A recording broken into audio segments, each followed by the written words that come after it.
the distance we've travelled from our own true nature and our own true connection to nature, to Mother Nature, to our part in nature and our non-separation from it. I don't see or feel that there's anything more important really for us to do right now as to reconnect with the truth of our nature and the beauty of life. Danger made by you and me, burning coal and gas and oil, driving cars and trucks and pace, CO2, nitrogen oxide, all emitted into space. We're creating too much methane, excess cattle, fields and rice, all contribute to the problem of the polar melting ice.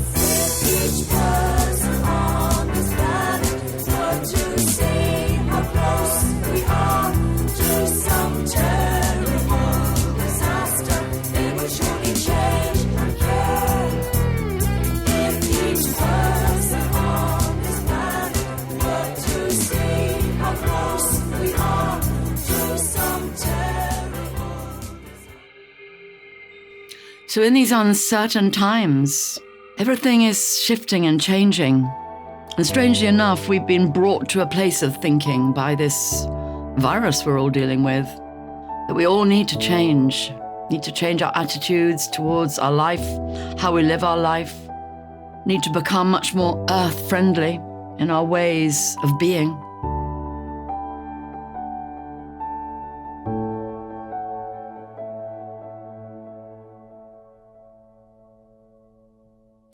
Hi, I'm Sally Pullinger. I live in Glastonbury. I lead the Avalonian Free State Choir, and we've been running that choir for 27 years now.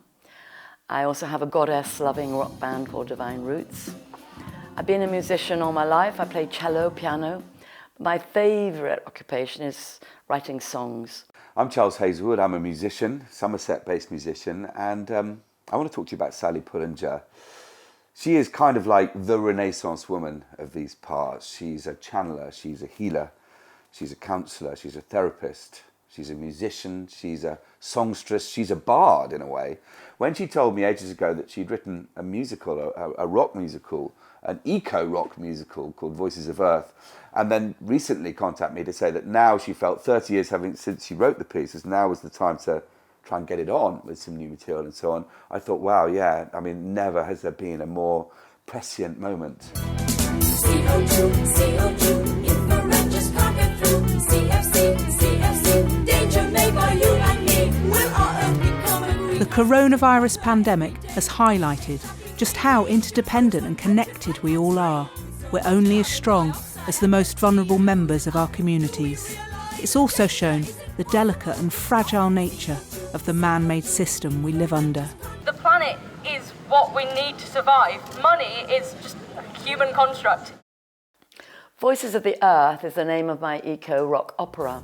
As we know, through Extinction Rebellion, all the people coming forward to say we've got to look after the Earth, our habits and our ways of living, we've got to find ways to reduce pollution, reduce CO2 emissions. All this is right up in the public eye. The ideology of free market capitalism and the destruction of the environment for profit, which in part has led to the current pandemic and our response to it, needs to be replaced by cooperation and love, not just for our fellow human, but for all life on Earth.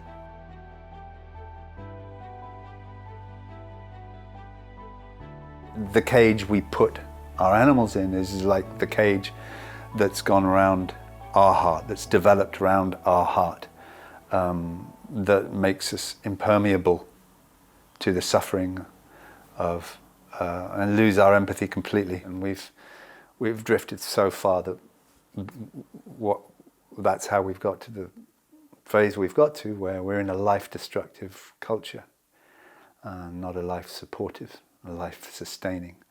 And this is why it's so important to support something like Sally is doing, because the stories we tell are hugely important. The stories we are telling now are going to be a large part of determining what happens in the next few generations and how rough a ride it is for our children and our children's children. When I first wrote it, it was a very different script.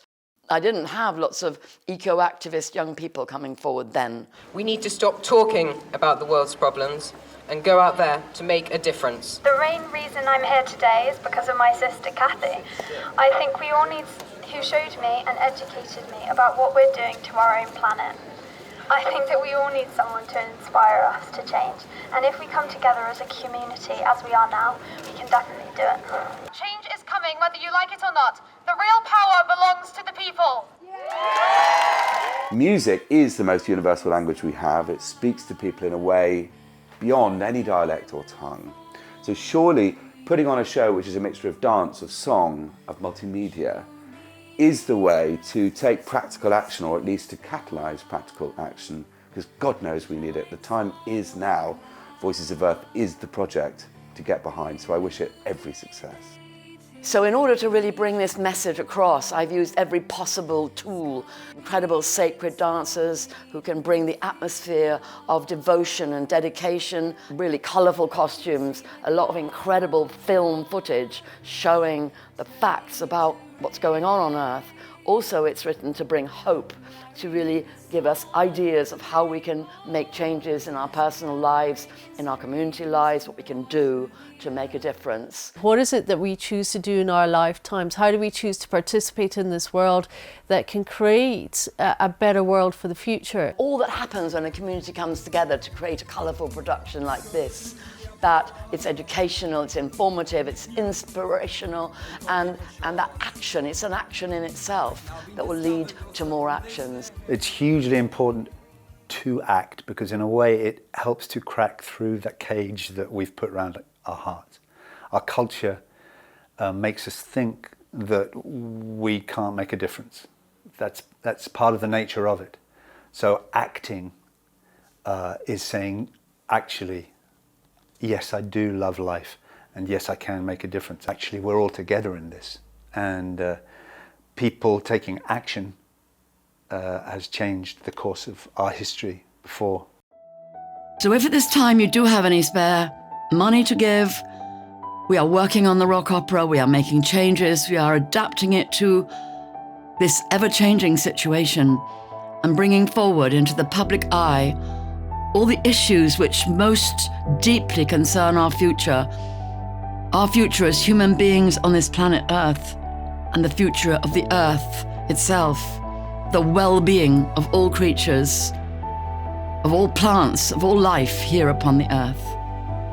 If there's any way that you can give to support Voices of the Earth, is going to be a gift well given and so well received. And I think what comes back from the giving to that project, it'll come back to threefold to us. That's a law of nature, if you like, and in this case I think it's going to be a very true law. It's such a wonderfully true and holistic project for us to be helping to support in these days. Pennies on your eyes.